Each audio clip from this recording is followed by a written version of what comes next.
1.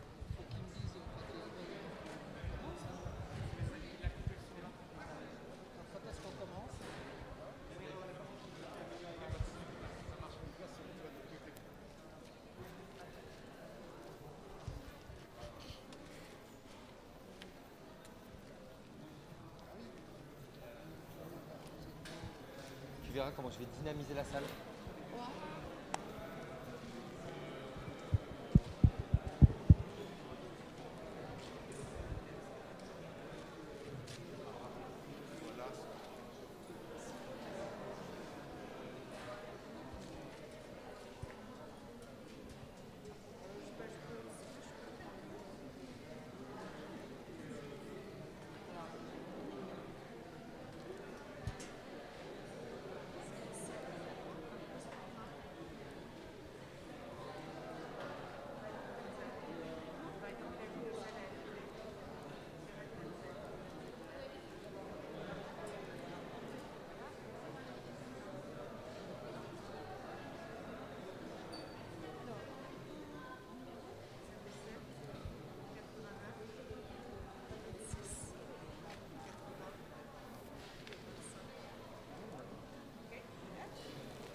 Direct.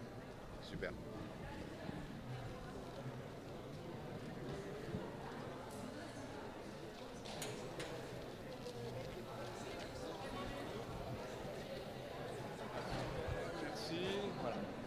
Merci. Voilà. Alors, on va commencer. Vous êtes prêts? Oui, c'est bon. Vous êtes chaud? Non, on n'est pas dans un match. Alors, on continue ces auditions citoyennes. Alors, il y a des gens qui ont déjà peut-être participé aux deux premières. Qui est resté pour une ou l'autre des deux premières, que je sache un peu si... Oui, voilà, c'est bien. Donc, ça ne vous a pas découragé, c'est formidable. Donc, voilà. Donc, c'est la troisième audition citoyenne avec Clémentine Autain. Voilà. Bonjour Clémentine, voilà, vous avez le micro, voilà. Bonjour à toutes et tous. Voilà. Alors, alors, il y en a qui connaissent le système, je suis vraiment désolé, mais je vais le dire quand même, on va surtout se fier à ceux qui viennent d'arriver. Donc, le principe est le suivant, on va regarder tous ensemble un court extrait de 6 minutes d'enquêtes qui ont été faites un peu partout en France. Donc, ceux qui les ont déjà vus, eh bien, ils pourront bien mémoriser ce qui s'est dit. Oui, vous, c'est votre problème, cher monsieur, mais il y en a d'autres qui vont les découvrir. D'accord, c'est là. Oui, très bien. Vous n'avez qu'à quitter la salle pendant 6 minutes et vous reviendrez juste après. Comme ça, ce sera formidable. Et puis les autres, et Clémentine, qui ne les a pas vus, Clémentine Autain, le découvrira. Ça dure 6 minutes, vous allez voir. C'est très supportable. Et ensuite, après avoir entendu des Françaises et des Français qui donnent leur avis, vous donnerez votre point de vue, vous pourrez vous exprimer, et Clémentine Autain réagira à la fois à ce qu'elle vient de découvrir et à ce que vous direz. Donc on va commencer. On va commencer tout de suite et on en a pour 45 minutes de discussion et de débat. C'est parti, on envoie la vidéo et on réagit. Merci.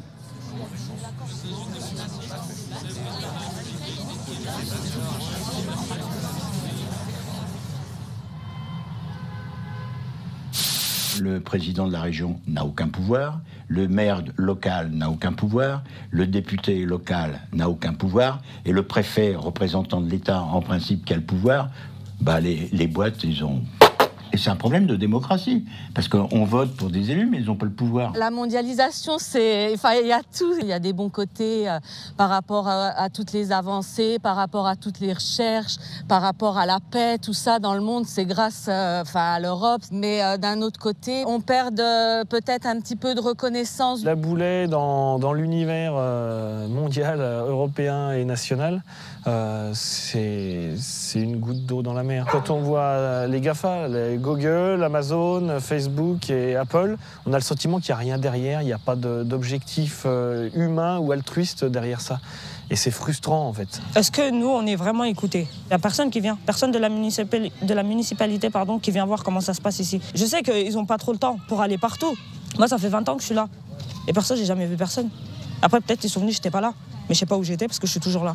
Je fais un appel aux élus d'être plus présents dans ce quartier. Nous aussi, on va les aider, les élus. C'est pas que les élus, entre guillemets, seuls. Ils ne peuvent pas changer le monde, les élus. Il faut une complicité entre les citoyens et les élus pour aller de l'avant. Il y a une partie de Marseille qu'on laisse là planter, qu'on laisse se démerder, tandis que l'autre partie, on donne tout pour cette partie. Parce que ça ramène des touristes, du coup ça ramène plus d'argent à l'État. La partie, comme je dirais, les quartiers nord et tout ça, c'est laissé à part. Les mairies et les communes, elles souffrent énormément, quoi. Elles ont moins de rentrée d'argent. Si elles ont moins de rentrée d'argent, elles ne peuvent pas entretenir leur route comme avant. On n'a pas Internet, on n'a pas la fibre optique. Je pense sincèrement qu'ils nous prennent pour des gros ploucs. On est quand même 50% de la population, c'est pas rien. La France, elle favorise finalement ceux qui sont déjà très favorisés. C'est-à-dire qu'on va aller de plus en plus vite de Paris à Marseille, mais on ira de plus en plus lentement de Verdun à Bar-le-Duc. J'ai voulu consulter au CMP, donc centre médico-psychologique le plus proche de chez moi. C'est à 9 km, à Saint-Aubin-d'Aubigné. Or, on m'a répondu que non, je ne pouvais pas m'y rendre. Je devais aller à Rennes à 25 km. Je pourrais le faire juste à côté de chez moi, mais non. Je dois faire des kilomètres, parce que je ne suis pas dans la bonne agglomération. Bien vivre, ce serait tenir compte du ressenti des gens. Vous avez tel âge, donc vous êtes automatiquement, comment ils appellent ça, dépendant. Oh, même si on ne peut pas faire, on n'est pas pour autant dépendant. Combien de fois on a pu entendre que la France était un modèle, que ce soit par son service public, que ce soit par sa justice, que ce soit par sa police, par son hôpital, par ses ingénieurs. On doit s'enorgueillir du système français. Et on doit peut-être le réorganiser, le simplifier dans certains domaines. Mais ne pas l'abandonner. Sur le plan écologique, en 2050, on aura des grands soucis, que ce soit montée des eaux, pollution de l'atmosphère. On a un bon exemple aussi ici, c'est la vallée de l'Arve. On va retrouver effectivement un petit nuage gris assez sympa au-dessus. Les entreprises voudront toujours produire plus, voudront faire plus. Même moi, j'aurais toujours envie de plus voyager, de faire plus de choses. On assiste vraiment à une explosion au niveau du béton et on voit très bien, notamment au niveau des transports et tout ça, que c'est pas du tout adapté, quoi. Moi, personnellement, je me sens oppressé, clairement. On a un espace, un lieu de vie qui est adapté à un nombre de personnes, à une nature, à une culture. Et quand il y a trop de monde qui vient, forcément, la dilution, l'état d'esprit change. Le fait d'être confiné, on s'est rendu compte que l'économie aussi... on avait pris un coup, en fait, et que du coup, nos agriculteurs aussi on n'utilise pas leur service, c'est quelque chose qui va disparaître. Quand les gens me disent la France est bien, je leur dis oui, elle est bien. Mais d'un côté, il y a le positif et le négatif. Elle est bien, mais elle accueille des personnes qu'il ne faut pas. Les étrangers, ils ont plus que nous les Français. Ça nous fait du mal à ceux qui habitent dans les villes, que des maires s'occupent d'autres personnes qui ne sont pas ici. Cette mixité sociale, elle me donne une intelligence émotionnelle dans mon milieu de travail, une empathie, un leadership en fait finalement naturel qui se crée en vous. Et ça, je vous assure que vraiment dans le monde du travail, c'est une richesse inouïe. J'ai 40 ans, je ne sais même pas si je vais avoir une retraite plus tard. Rien que ça déjà. Donc je me dis, mes enfants, qu'est-ce qu'ils vont avoir ? Il faut que je leur laisse quelque chose. Comme je fais partie de la classe des laissés pour compte, je gagne trop pour pas avoir et je gagne pas assez pour avoir, automatiquement, ils vont être tributaires financièrement de mon avenir à moi et ma femme, quoi. On nous dit beaucoup, oh, dans les villages, il n'y a pas de boulot, il y a des jeunes qui font rien. Non, si on aide ces jeunes-là, il y a du boulot dans les villages. Si on les encourage à monter leur petite auto-entreprise ou leur entreprise SARL chez nous, ils resteront chez nous. Mon rêve, ce serait de pouvoir ouvrir ma société. Et pourquoi pas passer de patron à grand patron. Quand on travaille pour quelqu'un, c'est bien. Mais quand c'est nous, on fait travailler les gens, c'est encore mieux. Liberté, égalité, fraternité, je rajouterai à la suite solidarité, parce que c'est inévitable en France. Moi qui ai pu faire un voyage en Californie, on pourrait s'inspirer déjà de la joie de vivre. Ça serait un petit peu mieux pour tout le monde. Puis surtout le soutien pour toute cause. Ils sont toujours pour quelque chose et pas contre quelque chose. La France a un énorme avenir, elle a un énorme potentiel. La France, c'est le luxe, c'est ses fromages, c'est son vin, c'est son esprit d'entreprise. Le plus important pour ce pays, c'est surtout de croire en sa jeunesse et en ses citoyens. Parce que de toute façon, que ce soit la France ou n'importe quel pays dans le monde, ce sont les citoyens qui font vivre et grandir un pays.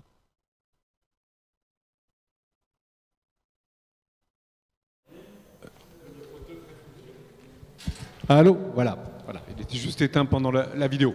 Alors, on va reprendre, vous connaissez donc le principe, pour ceux qui étaient déjà là, on veut savoir quels sont les thèmes dont vous estimez, après avoir entendu des Françaises et des Français qui se sont exprimés sur les sujets qui leur tiennent à cœur. On veut connaître les sujets qui vous tiennent à cœur, peut-être qu'ils sont les mêmes, peut-être qu'ils ne sont pas les mêmes, de manière à ce qu'on puisse faire réagir ensuite Clémentine Autain à ces questions et voir quelles sont les questions qui doivent être portées dans l'espace public et dans le débat public qui est largement engagé, mais qui va se poursuivre dans les prochains mois jusqu'aux échéances présidentielles et législatives. Alors, vous levez la main. Il y a 2 personnes en charge des micros que je remercie parce que c'est pas facile. Allons-y, on a 45 minutes, donc il faut commencer assez vite. Voilà, alors il y a quelqu'un déjà à ma droite ici. Est-ce qu'on peut lui porter un micro? Gardez la main levée parce qu'il faut quand même qu'on vous voit. Ensuite, il y a madame, ensuite une autre dame. Là, vous deux, levez bien la main qu'on vous voit. Voilà, comme ça, on va vous amener des micros très vite. C'est parti, allez-y. Oui, bonjour à tous, bonjour à toutes. Bonjour Clémentine Autain aussi. Moi, j'avais une question par rapport aussi à ce qu'on a vu dans la vidéo. Il y avait une jeune dame qui évoquait un peu les privilèges, entre guillemets, qu'on pouvait accorder aux étrangers. Voilà, c'est des thématiques qu'on retrouve beaucoup dans le discours d'extrême droite, je trouve. Comment on fait à moins d'un an de l'élection présidentielle dans lequel il y a un vrai risque de l'extrême droite, comment on fait pour venir contrecarrer ce discours-là et pouvoir peut-être convaincre ou ramener des gens qui peuvent se retrouver chez Marine Le Pen notamment. Vous diriez quoi, vous feriez quoi, vous? Comment? Tout simplement, pour en avoir aussi discuté avec d'autres jeunes aussi, c'est intéressant, je trouve, d'aller venir démonter en fait directement et casser l'image qu'on veut donner en tout cas que Marine Le Pen veut se donner, entre autres, de femme du peuple, voilà, quelqu'un qui est à l'écoute. C'est pas vrai en fait, c'est quelqu'un qui va aussi être... Non mais à cette jeune fille, vous diriez, excusez-moi, jeune fille, vous lui diriez quoi? Déjà, moi je suis pas d'accord, je trouve que c'est pas vrai, c'est une représentation imaginaire, c'est erroné, hein, les privilèges que peuvent avoir les étrangers, et puis on est aussi dans une misère très sociale, très difficile. D'une part c'est pas vrai, et venir apporter en fait des faits en disant que voilà, faut pas s'attarder aussi sur peut-être quelques cas qu'on va reprendre, qu'on va grossir le trait et exagérer, et peut-être s'attaquer aussi à d'autres soucis, et c'est là que la gauche, je pense, a vraiment des choses à proposer. Donc voilà, comment on fait pour lutter contre les idées d'extrême droite, entre autres. Merci, excusez-moi d'être un peu directif, mais vous allez voir que tout à l'heure il nous a manqué du temps pour donner la parole à tout le monde. Madame au premier rang, puis la dame du deuxième rang également, allez-y. J'ai le micro là. Voilà. Du coup, je fais une troisième tentative parce que j'ai participé aux deux autres auditions. Donc, j'ai parlé de la question de l'entreprise. Personne n'y répond. Donc, moi, j'aimerais avoir votre avis sur le rôle qu'on doit jouer, nous, la gauche, comment on peut être à l'aise avec ce sujet. On voit bien, en tout cas, que tous les autres sujets ce matin ont été balayés et la réponse n'a pas été apportée. Je trouve que c'est assez significatif de la gauche qui n'est pas à l'aise sur la question de l'entreprise. Donc, moi, j'aimerais avoir... votre avis, le rôle qu'on peut jouer, notamment, que ce soit au niveau national ou européen. Et voilà, question ouverte, mais vraiment le rôle des politiques publiques pour faire en sorte que les entreprises ne dictent pas en tout cas la voie à suivre et le rôle que nous pouvons jouer en tout cas pour faire en sorte que demain il y ait l'accès à l'emploi. Comment vous expliquez en un mot que, effectivement, ça semble difficile pour la gauche de répondre sur cette question des entreprises. Vous avez une explication à ça, vous? Je pense qu'on n'est pas à l'aise avec le sujet, donc on aborde souvent la question de l'économie sur les dépenses, les taxes, etc., ce qui est indispensable. Par contre, sur le rôle de transformation que l'entreprise peut jouer, puisque tout à l'heure je posais la question de la loi Pacte. La loi Pacte, c'est un petit début, mais... pour moi, il y a vraiment une question de citoyenneté économique qui doit se jouer au niveau des entreprises. Très bien. Donc c'est la troisième tentative. On va voir si elle est transformée dans un instant. Allez, madame, derrière. Ah oui, les masques. Oui, rebonjour à tous. Tout près, le micro, très près et un peu plus fort. Bonjour Clémentine Autain, merci d'être là. Moi, c'est la deuxième fois que je vois le film. J'ai été interpellée plus là sur l'employé de Banque de France à la retraite. La question de la socialisation des personnes qui vieillissent, parce qu'on en a tous autour de nous, et qui sont en institution ou chez eux, on voit bien que la socialisation est très compliquée. Et se complique, et on sait que, heureusement, nous vieillissons tous beaucoup plus en bonne santé, et la question de la mobilité, de la socialisation. Et j'ai été aussi très interpellée par ce jeune qui dit que c'est bien de travailler pour quelqu'un, qu'il se voit bien patron, voire grand patron. Et là, j'ai une problématique, ça m'a fait tilt à la deuxième vision en me disant mais c'est quoi le rêve de ces jeunes? Est-ce que c'est réellement un rêve de gauche ou est-ce que, et comment on peut déconstruire ça en proposant un bien vivre plutôt une accumulation de richesses. Voilà. Juste pour être exact, parce qu'on n'entend pas toujours bien, pardon. Il termine exactement en disant « je vais être un grand patron pour faire travailler les autres ». Voilà. C'est juste pour respecter sa pensée, hein, c'est pas pour le défendre, rien du tout. Du coup, c'est quoi le rêve? Absolument, absolument. Alors, merci beaucoup. Voilà, encore au premier rang. Alors, si je ne vois pas, levez bien haut les bras. Voilà, encore une dame. Alors, c'est bien, parce que si on a un déséquilibre dans le bon sens. Voilà, il y a plus de femmes que d'hommes qui prennent la parole. Ça change agréablement. Madame.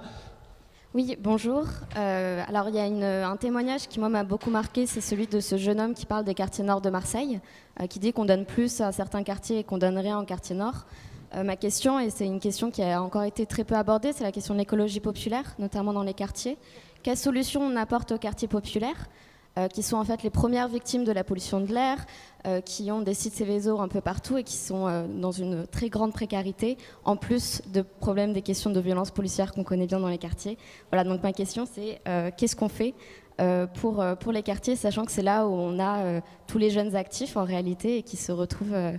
qui sont abandonnés finalement. Et toujours pour compléter, ce jeune homme dit aussi « je ne veux plus entendre un discours sur l'attractivité de ma ville, voilà, je veux qu'on s'occupe de nous ». Et bon, c'est un débat évidemment très très vivant en ce moment. Alors, on va prendre encore une intervention, si vous êtes d'accord Clémentine, et puis vous ferez un premier retour pour ne pas accumuler trop de choses, et ensuite on reviendra dans la salle selon le principe qu'on a abordé depuis ce matin. Allez-y, madame. Oui, bonjour à tous. Je m'excuse, j'ai pas vu le film, mais j'ai entendu... Parlez plus près du micro en tout cas, ça c'est sûr. Non, mais voilà, juste tout près.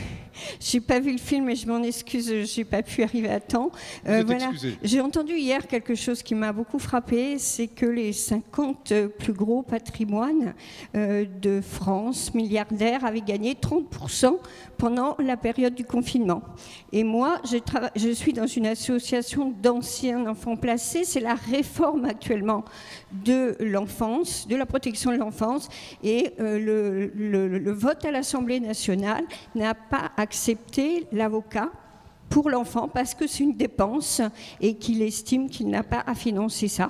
Et donc je voulais savoir comment on peut récupérer un peu de ces milliards pour soutenir, bien sûr, les enfants placés, mais toutes les personnes qui ont besoin d'être soutenues dans la société pour construire leur devenir.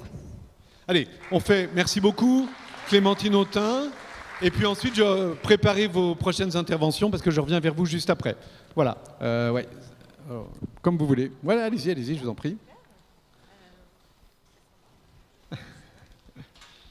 Oui, bon, rebonjour à toutes et tous. Je suis ravie de participer à ce moment. Alors moi, ce qui m'a marqué, je le dis d'emblée quand même dans ce qu'on a regardé, c'est deux questions qui n'ont pas été relevées par les questions ensuite. La première, c'est où est le pouvoir ? Je pense que c'est assez fondamental et d'ailleurs ça commence par là et c'est un vrai sujet dans le cadre de la globalisation néolibérale. Et la deuxième intervention qui m'a marquée aussi, c'est le pour et le contre et la question de la joie. Qui me paraît aussi tout à fait fondamentale, parce que ce sont deux questions auxquelles la gauche, les écologistes, doivent, à mon avis, se confronter pour remettre sur pied un projet de transformation sociale et écologiste pour le XXIe siècle. Mais je ne vais pas rester sur les questions qui, moi, m'ont intéressée, mais plutôt répondre à vos interpellations. La première sur les étrangers, évidemment qu'elle est centrale.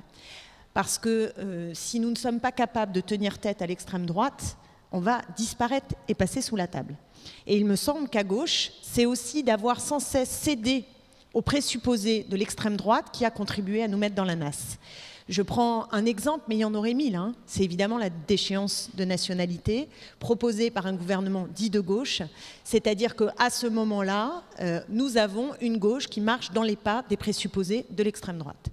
Je ne pense pas qu'on puisse se sortir de là si nous n'affrontons pas clairement l'extrême droite. Et donc, sur la question des migrations, de l'immigration, nous devons dire très franchement que l'opposition dans notre pays n'est pas entre les Français et les étrangers, comme le souhaite l'extrême droite, comme le pense l'extrême droite, mais entre des gens qui sont privilégiés, hyper riches, et la majorité de la population, entre, par exemple, une opposition entre les hommes et les femmes, c'est-à-dire la question du genre, la question du racisme, bon, des enjeux qui sont des enjeux qui peuvent opposer des catégories et dont il faut chercher à trouver des solutions, mais certainement pas les étrangers versus les Français. Ça, c'est la premier thème essentiel et qui va, à mon sens, avec le fait que la question de l'identité a pris le pas sur celle de l'égalité.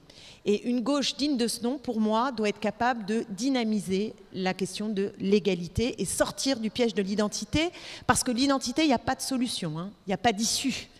L'égalité, c'est une notion politique, c'est une notion dynamique, et c'est la notion qui nous tire vers le haut et qui permet de créer du commun aussi. Donc là, je crois que ça a l'air comme ça, très simple et consensuel. En réalité, ça ne l'est pas. J'espère que tout le monde mesure à quel point ce que je viens de dire, en réalité, n'est pas consensuel véritablement à gauche. Parce qu'il y a une partie de notre famille politique au sens très large, alors après, dans quelle famille on se sent, on peut dire qu'on ne se sent pas dans cette famille, mais moi je dis au sens très large, qui pense au contraire que pour répondre à l'extrême droite, il faut répondre aux questions qu'elle pose. Moi je pense que non. Je pense que nous ne devons pas tomber dans le piège de leurs questions, mais réussir à poser nos questions.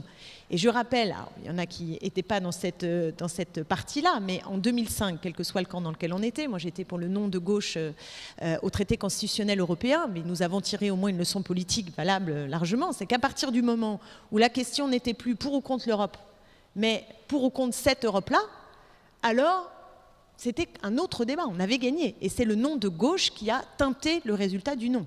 C'est comme ça qu'on a gagné. Donc c'est très important la façon dont nous entrons dans les thèmes imposés dans le débat public. Voilà, je ne fais pas plus long, mais ça me paraît important de le dire franchement. Sur l'entreprise, bon, je ne vois pas du tout pourquoi on doit être mal, c'est un sujet majeur. Là. Quand même beaucoup de Français qui travaillent en entreprise, donc si on ne s'intéresse pas à l'entreprise, je ne sais pas quoi on s'intéresse, parce que c'est quand même le quotidien des gens. Je crois surtout qu'à gauche, il y a un thème qu'on travaille mal, pas assez, c'est la question du travail. Du travail aussi parce que pendant longtemps nous avons essentiellement été centrés sur la répartition des richesses, donc penser le travail, alors après bon je ne refais pas les vieux débats, travail, émancipation, aliénation, tout ça, bon on pourrait passer la journée, je passe vite, mais disons que nous ne parlons plus du contenu du travail et c'est un vrai sujet. Il faut que nous parlions du travail, des entreprises, de à quoi servent les entreprises. Et je pense que le malaise, il vient d'une dualité entre ceux qui ont basculé dans un libéralisme économique, donc qui vont avoir un discours pro-entreprise, on n'est pas contre les entreprises, et de l'autre côté, des vieux restes d'une vieille gauche qui pensent que l'économie administrée est l'avenir du pays. Bon, moi je pense que l'économie administrée n'est pas l'avenir du pays et que l'entreprise vouée à des normes néolibérales est un échec et n'est pas un projet de gauche. Donc ce qu'on a à travailler maintenant, c'est bien sûr les enjeux tels que vous le posiez à la fin aussi, c'est-à-dire d'être capable, notamment pour les grands groupes, d'avoir des taxes, hein, vous l'avez soulevé, donc des taxes, etc. Ça oui, mais ça ne nous résout pas la question de la participation dans l'entreprise, donc du pouvoir aussi des salariés dans leur propre entreprise, des nouveaux modèles qu'on peut soutenir en termes de politique publique. Je pense en particulier aux coopératives, au mouvement coopératif, dans lequel il y a plein de questions qui se posent, mais qui est quand même un modèle particulièrement intéressant. Donc tout ce qui relève de l'économie sociale et solidaire doit être travaillé parce que c'est le sens de l'activité de l'entreprise qui est posé, que c'est un modèle aussi souvent d'emploi qui ne sont pas délocalisables, qui sont plus attentifs au bien-être des salariés. Donc c'est ces enjeux-là que nous avons, à mon sens, vraiment à travailler pour parler du travail, de la possibilité dans l'entreprise de s'épanouir et de donner du sens à ce qu'on fait. On sait bien qu'il y a une prolétarisation des cadres dans l'entreprise aujourd'hui, un très grand mouvement de prolétarisation, parce qu'il y a une bureaucratisation à tous les étages, une dépossession des marges de liberté, des marges d'autonomie dans l'entreprise. Et je crois que c'est ça aussi que nous devons affronter, hein, c'est-à-dire comment dans l'entreprise, tout le monde peut regagner en autonomie, en marge de liberté. Et alors ça touche au temps de travail, ça touche à beaucoup de choses en fait, hein, la question des burn-out qui a été aussi traitée. Donc moi j'ai plutôt le sentiment qu'on est en train de se reprendre cette question, c'est-à-dire qu'on est plutôt dans un mouvement qui se réintéresse au travail et au contenu du travail, mais je dirais qu'une gauche qui n'est pas capable de parler du travail est une gauche qui passe à côté de ce qui est quand même la majeure partie de la journée. Bon, on dort, hein, mais on travaille quand même beaucoup, hein, globalement. Donc on revendique le fait de travailler moins. Ça, c'est une revendication qu'il faut absolument assumer et porter, mais elle ne peut pas être la seule. Il faut qu'on réfléchisse au sens des activités, au contenu du travail, ça me paraît fondamental. Ok, juste avant qu'on revienne dans la salle, il y a bien d'autres questions, mais vous avez dit au début, je ne reviendrai pas parce que ça n'a pas été rappelé, mais c'est vrai que la première intervention, et c'est les plus massives que nous ayons dans nos enquêtes, c'est le pouvoir. On ne va pas voter, on vient de le voir, pas parce qu'on ne s'intéresse pas à la politique, mais parce que ça ne sert à rien, puisque de toute façon, ça n'aura aucune influence. Donc c'est quand même une question qui vous intéresse, j'imagine, et comme elle était portée, peut-être pas là dans les premières interventions, mais dans les interpellations des Français, qu'est-ce que vous en pensez, vous ? Il y a en fait deux sujets. C'est d'abord, qu'est-ce qu'on peut, dans le cadre de la globalisation néolibérale, c'est quand même un vrai sujet. C'est-à-dire que le socialisme dans un seul pays, on sait que ça ne marche pas. Donc comment est-ce qu'on peut imaginer avoir dans notre pays des normes et des règles sans que l'économie s'écroule? C'est un doute que portent beaucoup de gens, donc c'est une question que nous devons travailler. Évidemment, je fais partie de ceux qui pensent que nous pouvons avoir des normes progressistes fortes et des échelons de protection qui nous permettent un partage des richesses, un partage des temps de travail et une réorientation de la production, parce que dans les questions fondamentales, je fais une incise, mais je ne peux pas sortir de là sans avoir au moins parlé de ça, c'est que ce à quoi nous devons répondre aujourd'hui, ce n'est pas simplement le partage de ce que l'on produit, c'est de savoir qu'est-ce qu'on produit et qui décide de ce qu'on produit. On en revient d'ailleurs à la question des entreprises, mais pas seulement. Qui décide de ce que l'on produit et qu'est-ce qu'on produit ? C'est-à-dire de quoi avons-nous véritablement besoin et comment la production peut être adossée à nos besoins et non pas aux besoins superficiels qu'impose une société capitaliste, consumériste qui sans cesse génère notre appétit de posséder toujours plus et sans fin, et c'est un puits sans fond. Ça détruit la planète et ça détruit nos désirs et le sens de nos vies. Donc ça, c'est quand même la question tout à fait fondamentale. Et donc comment on a du pouvoir sur ça ? Il n'y a pas un lieu absolu unique de pouvoir, il y a des lieux de pouvoir qui doivent travailler ensemble. D'ailleurs, dans le film, c'est dit, hein, c'est-à-dire que les élus ne peuvent pas sans une mobilisation citoyenne. Donc je crois beaucoup aux mouvements politiques adossés sur des mouvements sociaux puissants, sans quoi la transformation véritable, à mon avis, ne peut pas avoir lieu. Hein, donc c'est important de l'avoir en tête. Donc il y a cet étage-là, hein, de qu'est-ce qu'on peut, même si on avait le pouvoir, mais il y a un deuxième sujet, c'est que ça fait quand même très longtemps que les Français votent une majorité, puis votent l'autre, puis votent une, puis votent l'autre, et puis c'est la même politique qui s'applique.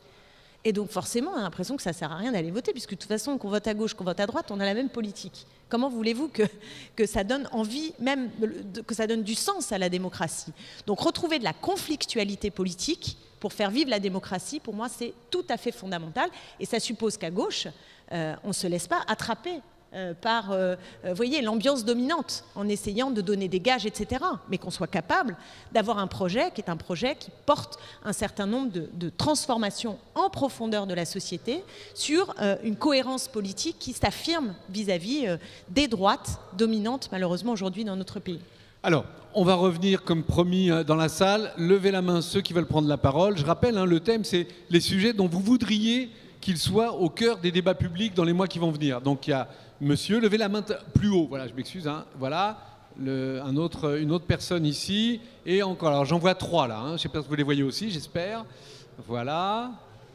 Voilà, il va falloir forcer un peu parce qu'on entend beaucoup nos voisins, mais ça va, on va parler fort et ça va aller. Bonjour. Alors là, par contre, il faut parler dans le micro, bien. Oui, mais le micro ne marche pas. Si, il fonctionne. Ne vous inquiétez pas. 1. Vous m'entendez? On vous entend. Bon. Super. Première question. Est-ce que vous êtes habillé en orange en clin d'œil au MoDem ou à la primaire populaire?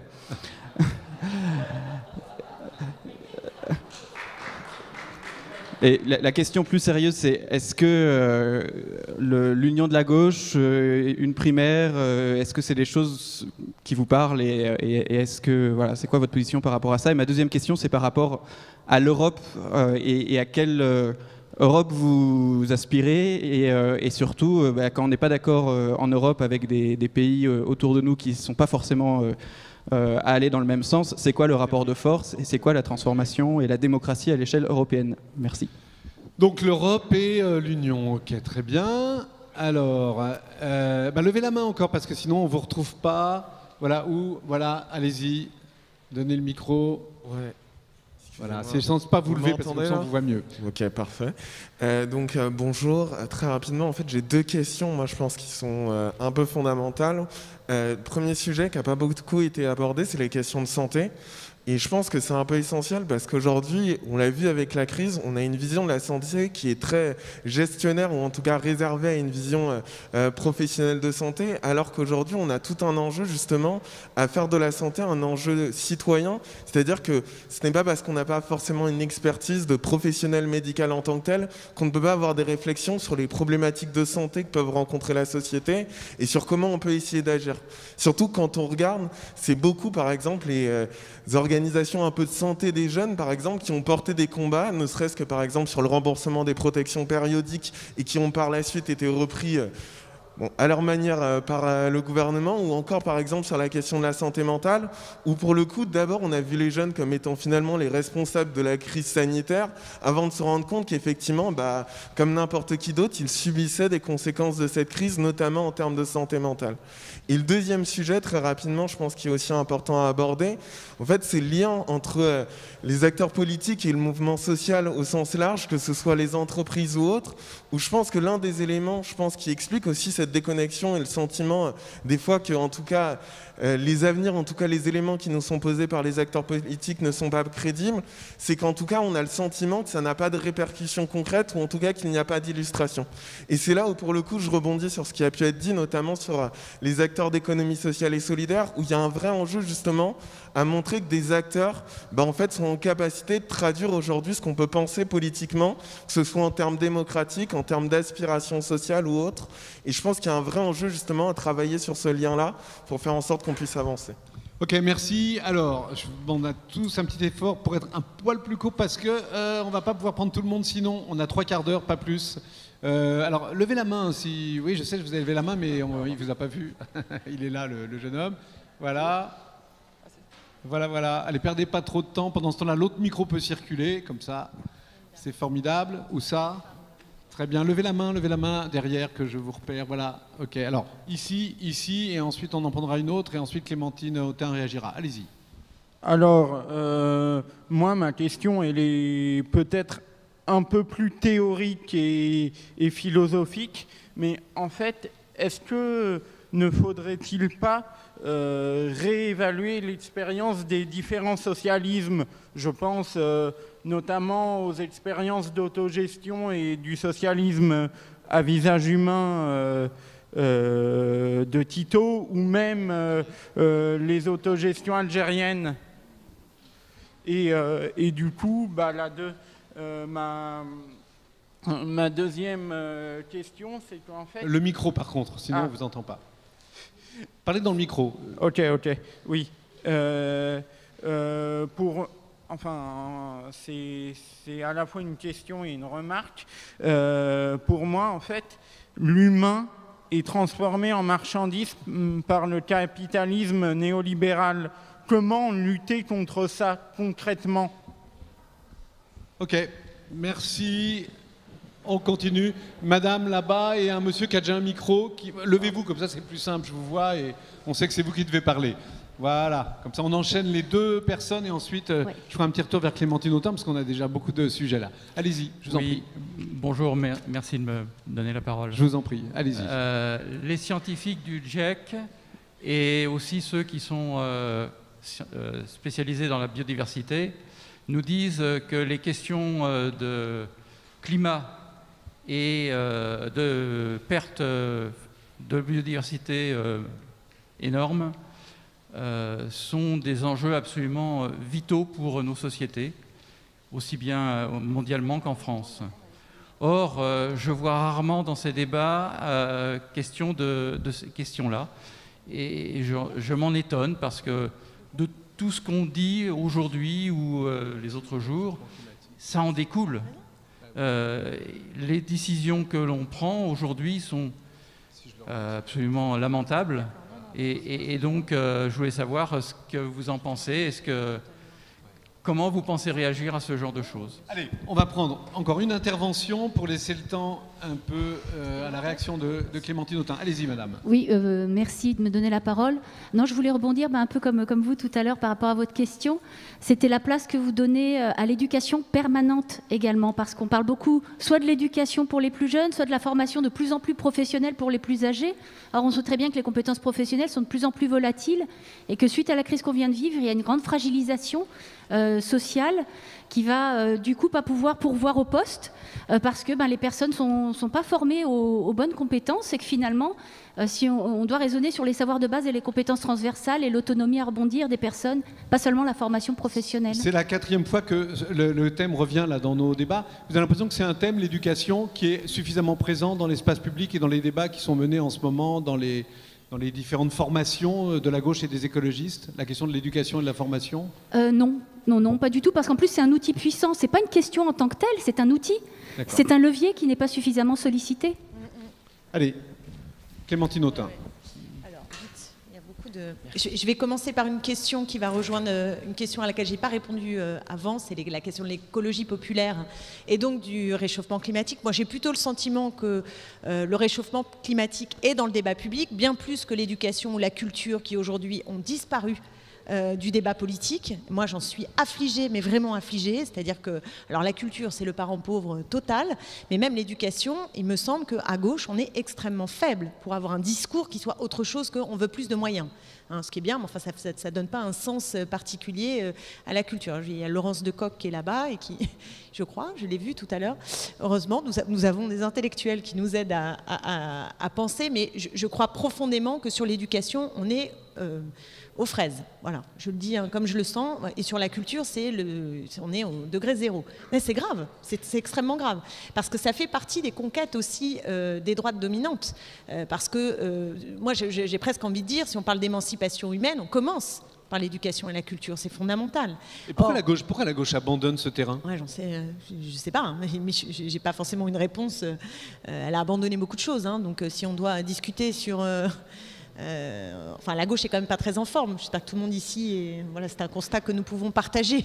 Donc pour moi, ça fait partie des signes, en tout cas, de sa faiblesse et de sa faiblesse intellectuelle. Je dirais quelques mots sur la primaire, mais il faut quand même qu'on se dise aussi les choses. C'est pas simplement d'unité dont a besoin la gauche aujourd'hui. Sa faiblesse n'est pas liée qu'à son éclatement. Hein. Sa faiblesse, c'est une faiblesse plus profonde, plus structurelle et aussi idéologique. Donc Bon, il faut qu'on s'y coltine. Or, le réchauffement climatique, avec les mouvements de la jeunesse, pas seulement, mais en particulier des jeunes pour le climat, la percée d'Europe Écologie Les Verts dans l'espace politique, etc., moi j'ai plutôt le sentiment que c'est une question qui existe. Non pas parce qu'elle est prise en charge en termes de politique publique, hein, mais qu'elle est posée quand même dans le débat public. Et que le prendre par le biais de l'écologie populaire, c'est le seul moyen, en fait, de trouver une solution. C'est-à-dire que si l'écologie apparaît comme contraire aux intérêts des catégories populaires, alors nous n'aurons pas de dynamique qui va nous permettre de résoudre l'enjeu vital du réchauffement climatique et l'enjeu vital pour la biodiversité, etc. Donc pour moi, c'est fondamental. Ça passe sans doute par le choix dans les propositions phares que nous mettons en œuvre. Si à chaque fois c'est des taxes qui s'abattent sur les gens des quartiers populaires qui ne peuvent pas faire autrement que de prendre leur vieille voiture pourrie diesel pour aller bosser, c'est sûr qu'on ne va pas s'en sortir. Ça, c'est clair. Si on commence par contre sur un plan d'investissement contre la précarité énergétique, pour investir dans le bâtiment, qui est fondamental, non pas en disant vous mettez un bout puis on met le reste, mais en disant on investit, espace public qui investit pour réduire votre facture énergétique et permettre de réduire de l'énergie qui n'est pas, enfin voilà, qui consomme, quoi. Vous m'avez compris, je pense qu'on est typiquement dans des mesures qui peuvent rendre populaire l'écologie, étant entendu, mais tout le monde le sait ici, hein, que les catégories populaires sont les premières victimes des pollutions diverses et variées. Donc je pense qu'on a vraiment des biais pour rendre l'écologie populaire, et pour moi être élu de quartier populaire, je veux aussi qu'on s'enlève toutes et tous une idée fausse. C'est-à-dire que l'idée fausse, c'est de penser que dans les milieux populaires, on ne s'intéresse pas à l'écologie. C'est pas vrai. C'est absolument faux. Je veux dire, si dans le monde populaire on ne mange pas bio, c'est pas parce qu'on n'a pas compris qu'il fallait bien manger, c'est parce qu'on n'a pas les moyens de s'acheter du bio, par exemple. Faire aussi, je prends une autre mesure qui va tout à fait dans ce sens-là, des cantines bio gratuites à l'école, c'est aussi quelque chose qui peut rendre populaire l'écologie et la faire vivre en acte. Donc je pense qu'on peut avoir des propositions qui permettent d'emballer le monde populaire, de lui donner envie, de rendre cet objectif non pas contraire par rapport aux contraintes qui sont celles du monde populaire, mais quelque chose qui, au contraire, allie l'égalité à l'impératif écologique. Et je pense qu'il faut vraiment le prendre comme ça. Et si on le prend que sur le biais de la moralisation individuelle, du geste plus un geste qui va sauver la planète, à mon avis, il y a zéro issue, absolument zéro issue. Donc je crois qu'on... La santé, qui est pas sans lien d'ailleurs, on fait la transition avec la santé très bien, puisque les pollutions jouent sur la santé. Moi je trouve qu'on a tiré une leçon bien tardivement et qu'on a payé très cher, mais que la santé est un bien commun et que quand on détruit notre système hospitalier, notre système de soins, au final on le paie quand même collectivement très très cher. Mais ce qui est fou, c'est de voir, moi je veux parler de l'Île-de-France, ça a été un des sujets de notre campagne régionale, c'est qu'en Île-de-France, on a plusieurs regroupements d'hôpitaux aujourd'hui qui vont se traduire par des fermetures de lits. Là, maintenant, pas il y a un an, hein. Là encore maintenant. Donc c'est vrai que les bras nous en tombent. C'est-à-dire qu'on se dit, mais c'est incroyable de ne pas avoir tiré le minimum de leçons qui fait qu'aujourd'hui, il faut arrêter de fermer des lits et qu'il faut investir dans le système de soins et ne pas privatiser aussi notre système de santé. C'est un choix politique et je pense que ça fait partie des secteurs qui devraient nous rendre très à l'aise en fait, très à l'aise parce que c'est le moyen de développer la notion de bien commun, la notion de lutte contre la privatisation d'un secteur. Enfin, je trouve qu'on a un fil à tirer avec la santé qui est un fil très parlant par rapport à d'autres secteurs aussi que nous voulons défendre. Donc je pense que c'est un sujet sur lequel on peut être à l'aise. Je vais vite, hein, c'est ça qu'il faut faire. Sur l'Union européenne, ma position assez... je pense que vous la connaissez en vérité. Hein. Je ne crois pas qu'il faut se renfermer dans les frontières nationales. Je ne crois pas du tout ça. Que l'échelon européen est un échelon pertinent dans le cadre de la globalisation néolibérale, vraiment important. Le problème que nous avons, c'est, comme je le disais tout à l'heure, de quelle Europe? Donc comment on mène un rapport de force, notamment avec les pays du Sud, qui peuvent être des alliés, mais enfin bon... Les temps sont quand même durs, hein, donc on a vu l'échec de la Grèce, enfin toutes ces difficultés-là. Donc ça reste pour moi une bataille, c'est pas quelque chose de fermé. Ce sont des batailles politiques qu'il faut mener. Mais donc, comme il faut les mener, c'est pas l'Europe à tout prix, l'Union européenne, on n'en sort jamais, on ne bouge pas parce que de toute façon on ne peut pas faire sans. Ou alors, a priori, puisque cette Union européenne ne convient pas, on commence en disant, eh ben, on s'exclut de l'Union européenne, c'est quelque chose qui, à mon sens, doit relever du rapport de force. Et ce rapport de force, il se mène avec évidemment les Français, le respect du vote des Français, parce que quand on leur fait voter des trucs et qu'ensuite on va signer à l'échelon européen, c'est pas tout à fait une attitude qui permet de faire grandir l'idée européenne aux yeux de la population. Donc c'est assez tragique en réalité. Et puis il faut chercher des alliés. C'est-à-dire que la France a un poids qui est un poids particulier. La France n'est pas la Grèce. Mais en même temps, elle n'est pas la Grèce, mais toute seule, elle ne va pas réussir à transformer ce cadre européen. Donc c'est pour moi quelque chose qui s'historicise, vous voyez ce que je veux dire, qui est une bataille, mais je ne suis pas pour le repli sur les frontières, sur les seules frontières nationales. Je ne crois pas à ça, et je suis profondément internationaliste. Je le dis aussi parce que dans les nouvelles générations, j'ai remarqué que c'était un mot qui, parfois, enfin, j'ai été interviewée par Le Vent se lève, je m'en souviendrai toute ma vie, et une des questions du journaliste, c'était de me dire « Ah, vous vous dites internationaliste, mais qu'est-ce que ça veut dire ?» Et les bras m'étaient un peu tombés, enfin voilà, dans la culture de gauche, l'internationalisme allait un peu de soi, entre guillemets, et je vois bien que pour des jeunes générations, pas du tout. Donc il faut re-remplir ce qu'on veut dire par cet internationalisme, et pour ma part, en tout cas, je l'assume pleinement, je suis profondément internationaliste. Et dernier point, ah oui, la primaire, donc là, il faudrait, comment lutter contre le capitalisme, voilà. Et la primaire, je pense que là, il faut vraiment 2 heures. Mais vous avez ici peut-être une espèce en voie de disparition. Je suis une leader de gauche qui n'est pas candidate pour la présidentielle de 2022. Voilà. Il en reste. J'ironise, mais c'est vrai qu'on est dans un moment un peu étrange où on a une faiblesse structurelle de la gauche et un sentiment que beaucoup, en tout cas, se sentent l'envie d'aller sauver cette gauche.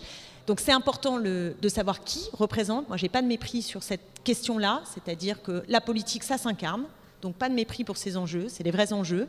Pas de mépris non plus sur ce truc qui dit c'est que des guerres d'ego, c'est pas vrai. Il n'y a pas que des guerres d'ego, il y a des vrais sujets derrière, il y a des vraies confrontations. Je veux dire, choisir Jean-Luc Mélenchon ou Anne Hidalgo, c'est pas du tout la même chose et c'est pas, voilà, ce sont des projets politiques qui sont très différents. Par exemple, pour prendre ces deux-là, mais je pourrais dire aussi choisir entre Yannick Jadot et je sais pas qui, voilà, comment ? Sandrine Rousseau. Et Sandrine Rousseau, voilà, très bien. Enfin, vous voyez, il y a on a le choix. C'est pas, vous voyez ce que je veux dire, c'est pas fin. Donc, la question de la primaire de toute la gauche élude pour moi, à ce stade, des vraies conflictualités à l'intérieur de la gauche et qui ne sont pas réglées.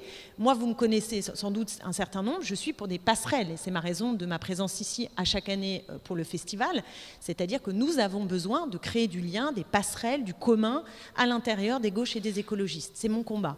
Mais pour le faire, il faut le faire en étant honnête aussi sur ce qui reste encore à travailler, d'abord ce qui reste à défricher pour tout le monde, et ce qui reste encore de l'ordre de la conflictualité entre nous. Voilà. Et je rappelle aussi que quand nous avons gagné en France, il y avait plusieurs candidats, donc l'idée d'un candidat unique ne suffit pas à régler la prise de pouvoir et la capacité de gagner. Hein, c'est très au-delà, les enjeux qui nous sont posés. Très bien, alors il nous reste 7 minutes, ce qui est vraiment très peu. Alors, oui, prenez-la, voilà, oui, allez-y, je vous en prie.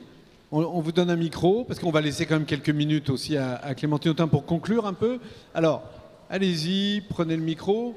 Oui, je vous oublie pas.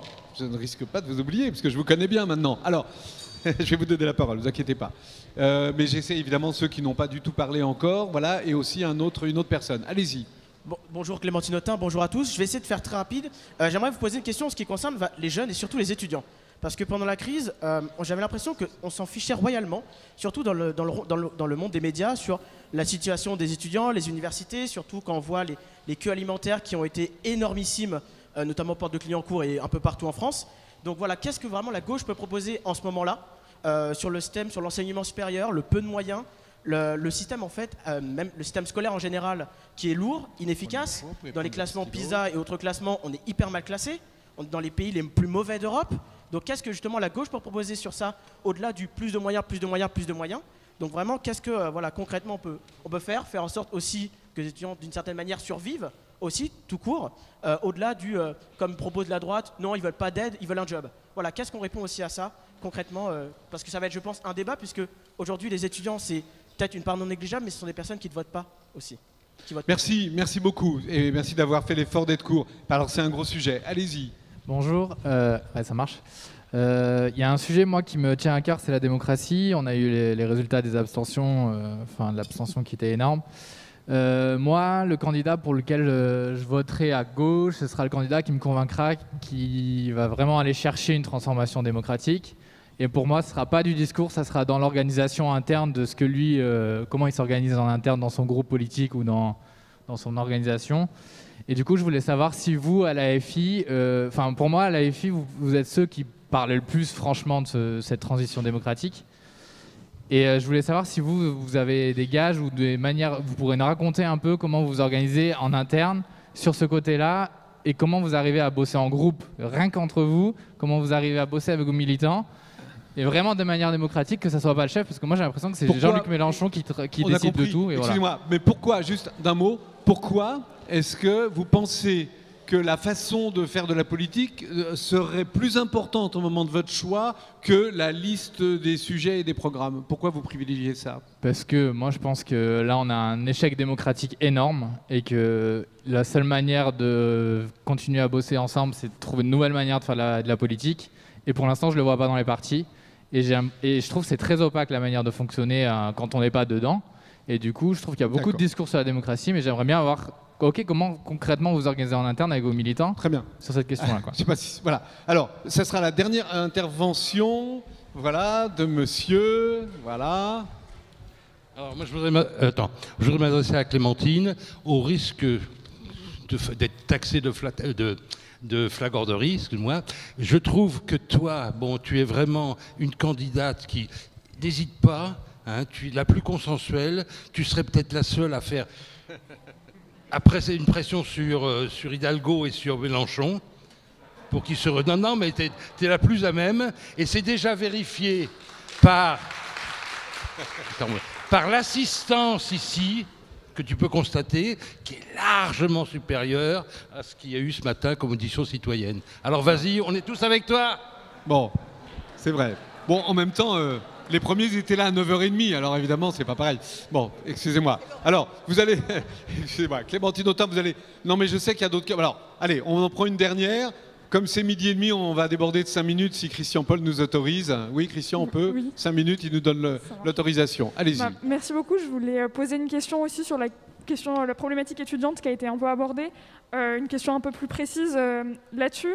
On a beaucoup parlé, là, ça a été beaucoup médiatisé, les questions de précarité financière des étudiants, mais nettement moins les questions plus universitaires et toute la souffrance aussi causée et les problématiques causées par...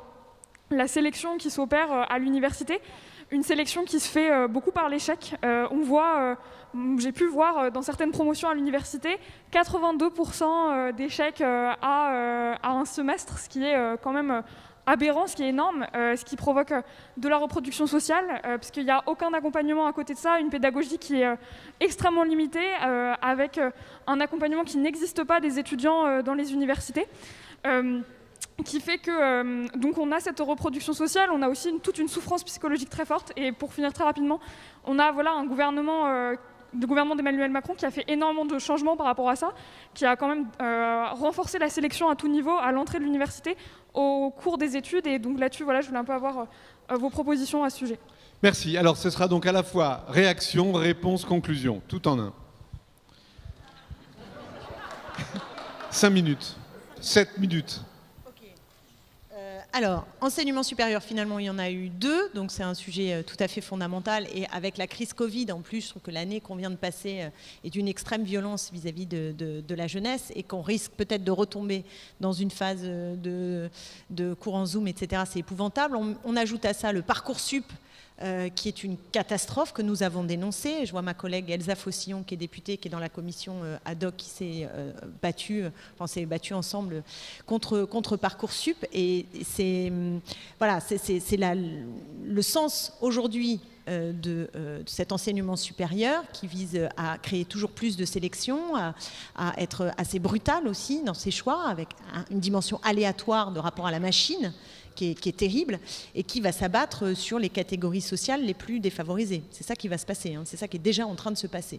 Donc ça fonctionne pas du tout. Voilà, c'est absolument pas ce qu'on veut. On veut qu'il reste du choix, que les étudiants aient aussi le droit de se tromper, de faire une première année qui peut-être n'est pas au bon endroit, le temps de trouver sa voie, etc. Et on a l'impression qu'aujourd'hui, ça n'est plus possible et que cet enseignement supérieur est rivé à une seule chose, c'est à produire la force de travail pour les entreprises en nombre, etc. Enfin, dans une logique qui est une logique de rentabilité et pas une logique d'émancipation humaine. Donc, bon, je ne vais pas faire plus long, mais je crois que nous avons besoin d'investir dans l'enseignement globalement et dans l'enseignement supérieur et de garantir à chacune et à chacun la possibilité de se former dans le secteur où il le souhaite et en lui donnant les moyens de le faire parce qu'on n'a toujours pas non plus résolu les enjeux d'allocation pour les étudiants, de logement universitaire, etc., qui fait que la souffrance est importante, à laquelle s'ajoute maintenant une souffrance psychologique très grande et que le gouvernement ne veut pas affronter. J'en ai pas parlé tout à l'heure, mais la question de la santé mentale est une question immense dans la période que nous traversons. Et si on ne veut pas tout psychiatriser, ça serait bien qu'on commence par avoir aussi des psychologues en nombre suffisant pour éviter aussi que, voilà, à un moment donné, ça aille pas bien et que ça ne bascule pas dans la maladie et notamment dans la petite enfance. Je ne fais pas plus long. Sur la démocratie. Alors nous proposons la 6e République, ça c'est clair, c'est-à-dire de basculer dans un système qui modifie en profondeur toutes les institutions, pas simplement le Parlement, le rapport entre le Parlement et l'exécutif, mais aussi la démocratie dans l'entreprise, la démocratie qui vit à travers les médias ou dans la justice. Donc c'est l'ensemble en fait de notre vie qui doit intégrer cet enjeu de participation citoyenne et de plus grande démocratie.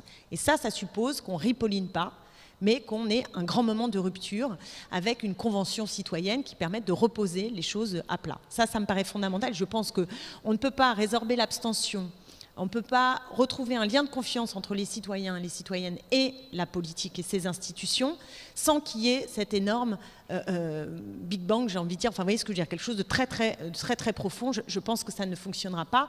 Et la scientophobie ambiante, le rapport au vaccin qu'on voit par exemple, pour moi elle a à voir aussi avec la défiance à l'égard de ceux qui gouvernent, à l'égard des élites, à l'égard des sachants, des institutions, etc. Donc ça prend des formes qui sont en plus des formes dangereuses, sacrément dangereuses. Donc on a besoin de remettre ça à plat. Alors pour ce qui est de la France insoumise, je suis sans doute pas la mieux placée pour vous répondre.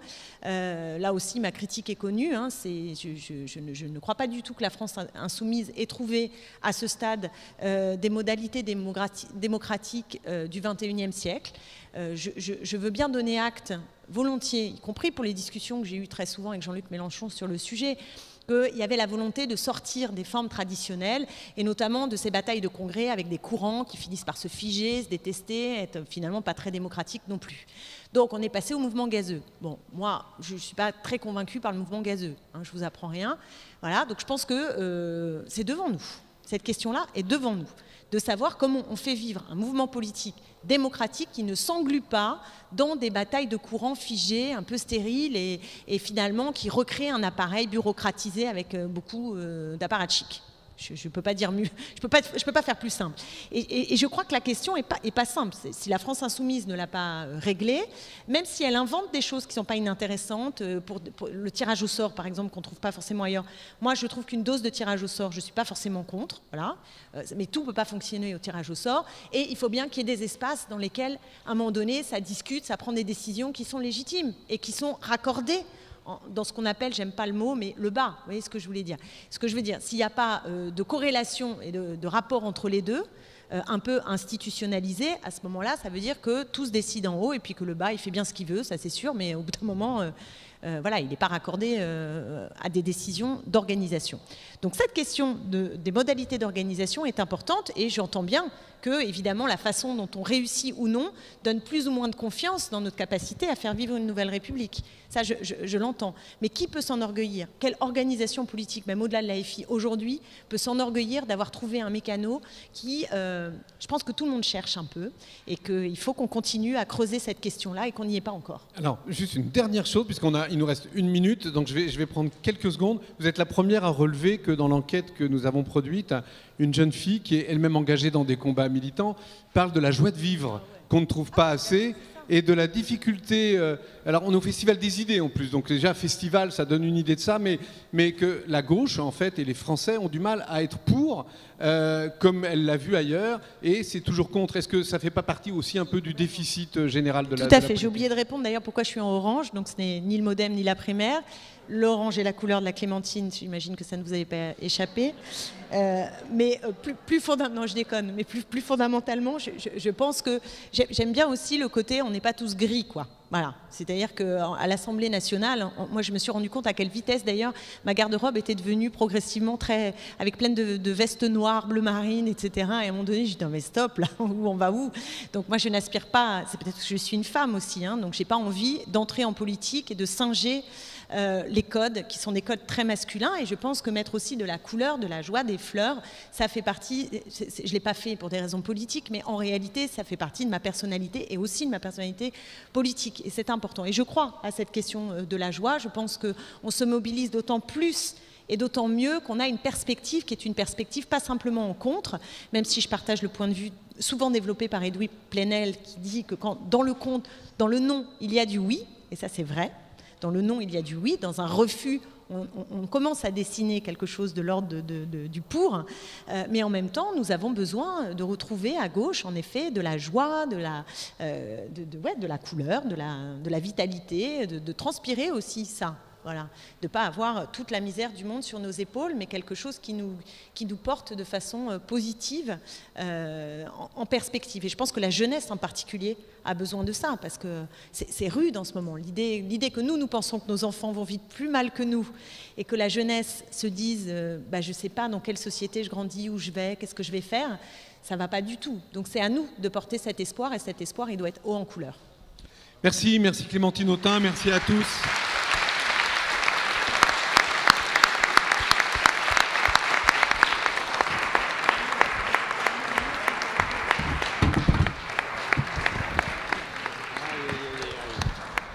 Elle n'a pas répondu à ta question. Hein. Ah ben, c'est pas répondu, une observation comme la vôtre.